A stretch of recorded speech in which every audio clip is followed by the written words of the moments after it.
I'm Rahul Das, and today we are going to talk about GST2 reforms. It is a comprehensive tax structure overhaul and is effective from 22nd September 25. This slide is prepared basically for business leaders and tax professionals. So let's just look at the highlights, the key highlights. Simplified structure. Four slabs are reduced to three slabs now, 5%, 18%, and a newly introduced 40%. There's a consumer relief. Essential items become significantly cheaper. Business friendly. Reduced compliance burden and dispute for businesses. Economic boost. Expected 48,000 crore revenue impact. Implementation would be from 22nd September 25, except for tobacco products. So let's just look at the background. Why GST2 reforms are needed? So there were challenges in the current system. There was a complex four-tier system, 5%, 12%, 18%, 28%. There were disputes arising in business regarding the classification of the tire for their particular product or service. Even there was uneven pricing on daily essentials.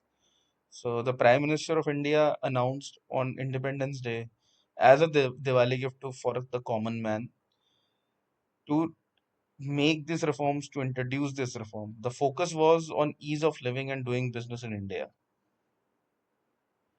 So structural transformation from complex to simple. As I told you, old structure is having four tier 5, 12, 18, 28. 5% for essential goods, 12 for standard goods, 18 for standard services and goods, and 28% for luxury items plus cess. Whereas the new structure has 5% for merit rate, that is the essential commodities. 18% as standard rates. Most goods and services fall under this category. And there is a newly introduced rate of 14% for demerit list. Demerit list are those products that are considered harmful for human consumption or harmful for the society. That is the sin and luxury goods. Or it shouldn't be luxury goods. These are ultra luxury goods. Okay. So let's just have an overview. What are the daily essentials? Like personal care items from 18% to 5%. That is the hair oil, shampoo, toothpaste, toilet soap bars, toothbrushes, shaving cream, etc. Dairy products gets reduced from 12% to 5%. Butter, ghee, cheese spreads. Food items from 12% to 5%. That is the pre-packed namkeens, bhujia, packed sauces, pasta, chocolates. Then there is a healthcare revolution, making healthcare affordable. Complete exemption, that is 0%. Earlier, these were taxed at 5%. Individual life and health insurance policies become cheaper. 33 life-saving drugs, that is and medicines become 0%, that is no tax. Diagnostic kits and reagents are exempted. Then there are some items that are reduced to 5%, like medical oxygen and thermometers, glucometer and test strips. Corrective spectacles are also reduced. Medical devices and surgical instruments also get reduced to 5%. Then there is a education sector benefits, complete exemption. There have been complete exemption for educational sector, and the goods under this are as follows: exercise books and notebooks, pencils, sharpeners, crayons, erasers, maps, charts, and globes. Then there are some items reduced from 12% to 5%, like geometry boxes, school carton and trays. The major impact would be reduced educational cost for families. Okay, let's just look at the agriculture and farming support and boosting rural economy sector. Farm equipment were earlier taxed at 12 and 18%. Now they are completely reduced to 5%. That is tractors, tractor parts, drip irrigation systems, harvesting and threshing machines, sprinklers and farming equipment. And there is also a reduction in agricultural inputs. That is the inputs that are required for agricultural produce. They are reduced from 12% to 5%, like biopesticides and bionutrients, specified agricultural chemicals. Then there is a relief for automobile sectors also, especially for the middle class. Vehicles are reduced from 28% to 18%. So you will see that the cost of vehicles are going to get reduced, provided cars in petrol are under 1200 cc and in diesel under 1500 cc. motorcycles under 350 cc, three-wheelers and commercial vehicles. Auto components are reduced from 28% to 18%. All automotive parts and accessories. And the expected impact is the middle class. Middle class would be able to afford these automobiles and vehicles. It is a boost to the automobile sector also. Now let's just look at the electronics and consumer durable, technology affordable. Then white goods are taxed from 28% to 18%. Air conditioner, television above 32 inches, dishwashing machines, monitors and projectors. The expected impact are 10% price reduction for consumers, demand revival in consumer durables, boost to domestic manufacturing. Of course, if there is a demand for consumer durables, there would definitely be a boost to manufacturing. Now, let's just look at the impact on construction and infrastructure. So, basic idea is to build India's future. Construction material are now reduced from 28% to 18%. Marble granite blocks from 12 to 5. Sand lime bricks from 12 to 5. Bamboo flooring 12 to 5. This would certainly impact on housing sector also. Reduced construction cost, more affordable housing, infrastructure project cost savings will be there. Now, let's just look at the sin goods and luxury items. New 40% tax slab. Item taxed at 40% are pan masala and related products, aerated drinks and carbonated beverages, that is the soft drinks we drink, high-end luxury goods, premium automobiles and yachts. So the government objective was to discourage harmful consumption, generate more revenue from luxury spending, and of course maintaining a fiscal balance as well. Now we move on to the service sector transformation. Hospitality services specifically, hotel stays up to rupees 7,500 a day are reduced from 12 to 5%. Above 7,500 are considered as luxury items. Wellness services from 18% to 5%, like gym and fitness center, saloon, beauty parlors, yoga and wellness services. The impact would be on service sector growth. Wellness industry expansion is also on focus.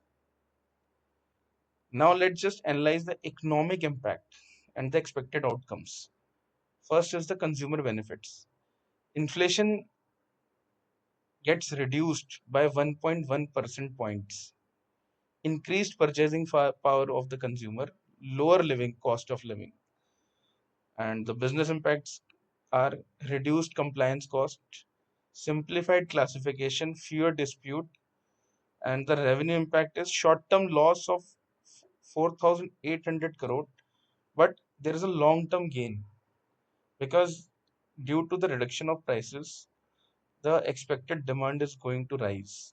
So there is a short-term loss of 4,800 crore, but there is a long-term gain certainly.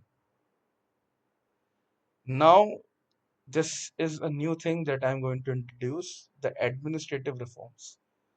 I know most of you haven't heard, but GST appellate tribunal would be set up and it would get operational from September end 2025. Hearing to commence from December 25. So if we have a GST appellate tribunal, there is a better dispute resolution mechanism. Compliance improvements are also getting improved, like faster registration for low risk businesses, simplified return mechanisms, and where we are filing GST returns manually, we would get a pre-filled GST returns. It is a very good reform, this administrative reform. Now let's just talk about the implementation timeline, key dates and milestones. September 3 GST Council approval, September 22 implementation of these reforms, December 25 GST Appellate Tribunal hearing commencement, March 31 26 compensation cess frameworks that was currently being followed will end. Only tobacco products implementation date will be notified separately. Compliance requirements, what businesses need to know. So from these reforms, what are the compliances requirements, and businesses must know time and supply rules. Payment before September 22, of course, is going to go as per the old rates only, but payment after September 22, new rates are going to get applied. MRP revision guidelines are also there. Use sticker stamping for rate changes. Display both old and new MRP. Inform consumers through advertisements about the new MRP. Original MRP must remain visible. So sectoral winners and impact assessment. So from this GST reform, which sectors are winning and what is the impact on this? Major winners are FMCG and consumer goods sector, healthcare and pharmaceuticals, automotive manufacturing, electronics and consumer durables. And the sectors that are facing challenges for these reforms are luxury goods manufacture specifically because that has been taxed at 40% now. Sin goods industry. Sin good industry is the pan masala tobacco industry. Overall impact is positive for the economy and it's going to create a good impact. Like it is going to increase the purchasing power of a common man. And if purchasing power of a common man gets increased, of course, the consumption will also increase. If the consumption increases, the production increases, overall affecting in long term. Long term vision is building new India. And what are the strategic objective? Simplify tax administration, boost domestic consumption, support Make in India initiative, achieve economic growth targets. And of course, these are aligned with the national goals. That is digital integration, ease of doing business, inclusive economic development. There are few recommendations also and next steps for businesses that I think needs to be followed. Immediate actions would be review product classifications, update pricing systems and software, train accounting teams, prepare compliance documents. The strategies that are medium that needs to be thought of after some time and need to be thought of are the leverage cost advantages, plain inventory management, and exploring new market opportunities. So conclusions on this new GST reforms, GST2 is largest tax reform since the GST introduction, consumer centric approach, business friendly simplification, economic growth analyst, catalyst. The major success factors to this GST implications would be smooth implementation, industry cooperation, and consumer awareness. So thank you for your time. I hope I would have been able to make you or give you an give you an understanding about these GST reforms. Thank you. Have a nice day.